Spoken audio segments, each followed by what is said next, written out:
नमस्कार दोस्तों, बिहार सरकार की तरफ से एक नया नोटिस जारी किया गया है और इस नोटिस में कुछ महत्वपूर्ण जानकारी दिया गया है। अगर आप जो है बिहार में जमीन खरीदने वाले हैं, किसी भी प्रकार का आप जमीन यहाँ पे रजिस्ट्री करवा रहे हैं, तो उससे पहले जो है आपको कुछ काम यहाँ पे करना होगा, कुछ चीजों का आप लोग वहाँ पे ध्यान रखना होगा, क्योंकि नियम में आप लोग पे बदला हुआ है। तो उसके बाद जो है आप लोग का नया जो नोटिस है वहाँ पे जारी किया गया है और कोई भी जमीन खरीदने से पहले आपको क्या क्या करना होगा, इसके बारे में सूचना यहाँ पे सरकार की तरफ से जारी किया गया है। और ये जो है बहुत ही महत्वपूर्ण जानकारी है। तो अगर आप जमीन खरीदने जा रहे हैं या फिर किसी भी जमीन का रजिस्ट्री करवाने का आपका जो है मन बन रहा है कभी भी, तो आपके लिए ये बहुत ही जरूरी सूचना है। वीडियो को आप जो पूरा जरूर देखिएगा। तो यहाँ पे देखिए मेरे पास जो है एक ऑफिशियल नोटिस पड़ा हुआ है और ये जो है राजस्व एवं भूमि सुधार विभाग की तरफ से यहाँ पे जारी किया गया है और यहाँ पे जानकारी दिया हुआ है कि क्या आप जमीन खरीदने जा रहे हैं।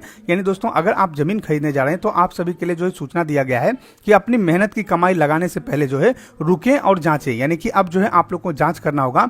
पहले क्या था दोस्तों कि दादा परदादा का भी जमीन है तो उसका भी रजिस्ट्री यहाँ पे हो जाता था और वहां पे आगे चल के बहुत सारा दिक्कत होता था। लेकिन अब क्या है दोस्तों कि यहाँ पे सरकार की तरफ से बोला गया है कि अगर आपको जमीन रजिस्ट्री करवाना है तो जिसके नाम से जमाबंदी है उसी के नाम से आप लोग जो है जमीन रजिस्ट्री करवाइएगा, जिससे कि आगे चल के आपको कोई भी परेशानी यहाँ पे नहीं होगा।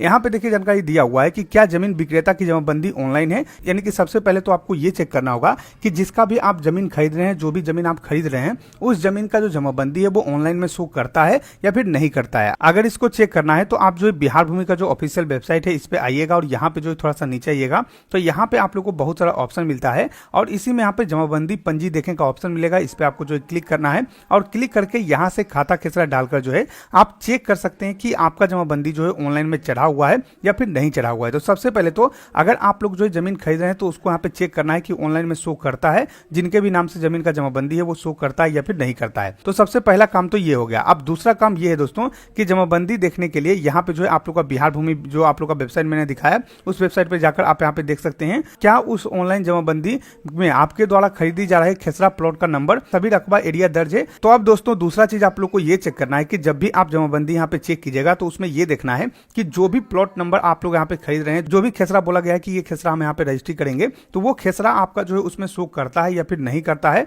और अगर शो करता है तो जितना आपको बताया गया है कि इस खेसरा में इतना जो है जमीन है, तो वो आप लोग को चेक करना है कि उस खेसरा में उतना जमीन है या फिर नहीं है। तो ये दो चीज आप लोग को मैच करना है कि वो खेसरा उसमें उपलब्ध है या फिर नहीं है और उस खेसरा में उतना जमीन है या फिर नहीं है। उसमें लिखा हुआ रहता है कि इतना डिसमिल जमीन है। तो आप पता कर लीजिएगा, जिससे भी आप जमीन खरीद रहे हैं, जिससे भी जमीन खरीद रहे हैं उनसे पूछिएगा कि इस खेसरा में कितना जमीन है, तो वो आप लोग को बता देंगे और उस हिसाब से आप मिलान कीजिएगा कि आपका सही है या फिर नहीं है। क्योंकि मान लीजिए वहां पे होता क्या है कि आपको जो है 15 डिसमिल यहाँ पे जमीन चाहिए और वहां पे जो खेसरा है उसमें 4 डिसमिल जमीन है या फिर 10 डिसमिल जमीन है। तो अब 5 डिसमिल आपका जमीन मिल ही नहीं रहा है, लेकिन आप लोग का रजिस्ट्री हो जाएगा तो आगे चल के आप लोग यहाँ पे परेशान हो जाइएगा। तो वो आप लोग को मैच कर लेना है कि 15 डिसमिल अगर आप जमीन खरीद रहे हैं तो 15 डिसमिल जमीन है उसमें या फिर नहीं है। और 15 डिसमिल से ज्यादा अगर जमीन है तो भी आप लोग का प्रॉब्लम नहीं है, लेकिन कम से कम 15 डिसमिल जितना भी आप जमीन खरीद रहे हैं उतना जमीन आप लोग यहाँ पे उपलब्ध होना चाहिए।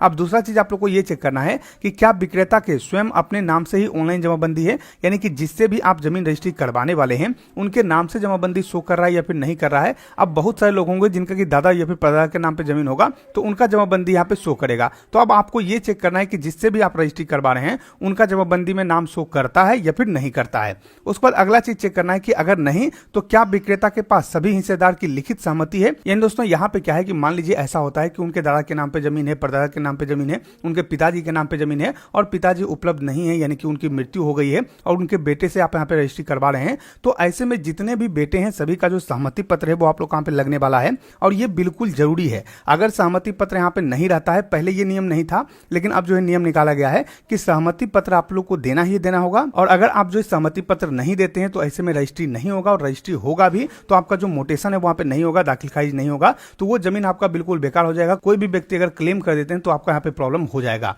तो इस बात का आपको ध्यान रखना है कि सभी हिस्सेदार से लिखित में जो सहमति पत्र है वो आप लोग वहां पे लेना होगा, नहीं तो आप लोग को आगे चल के परेशानी हो जाएगा। उसके बाद यहाँ पे जानकारी दिया हुआ है अगर ऐसा नहीं है तो ऐसे में आप जमीन नहीं खरीद रहे हैं, ऐसे में आप जो है विवाद खरीदने जा रहे हैं, इस बात का आप ध्यान रखिएगा। और जमीन में मालिकाना हक के लिए दाखिल खारिज जरूरी है। अगर दाखिल खारिज नहीं होता है तो आगे चल के आप लोग को परेशानी हो जाएगा। और दाखिल खारिज के लिए विक्रेता का सही हक जरूरी है जो ऑनलाइन जमाबंदी से ही प्रमाणित होगा। यानी कि ऑनलाइन जमाबंदी में जो होना चाहिए तभी आप लोग यहाँ पे प्रमाणित होगा कि हाँ ये जमीन आपका सच सच में है। तो इस तरीके से अपडेट आया हुआ है। अगर आप कोई भी जमीन खरीदने जा रहे हैं तो इन सभी चीजों को आप चेक कर लीजिएगा और इन बातों का बिल्कुल ध्यान रखिएगा, नहीं तो आगे चल के आप लोगों को परेशानी हो जाएगा। तो सारा कुछ मैंने आप लोगों को बता दिया है। आशा करते हैं कि आपको वीडियो पसंद होगा। अगर ये वीडियो पसंद आए तो लाइक कीजिए, वीडियो को सब्सक्राइब कीजिए हमारे चैनल को, साथ ही शेयर कीजिए वीडियो को, ताकि और भी लोग को जानकारी मिल सके। हम मिलते हैं आपको अगली वीडियो में, तब तक के लिए धन्यवाद।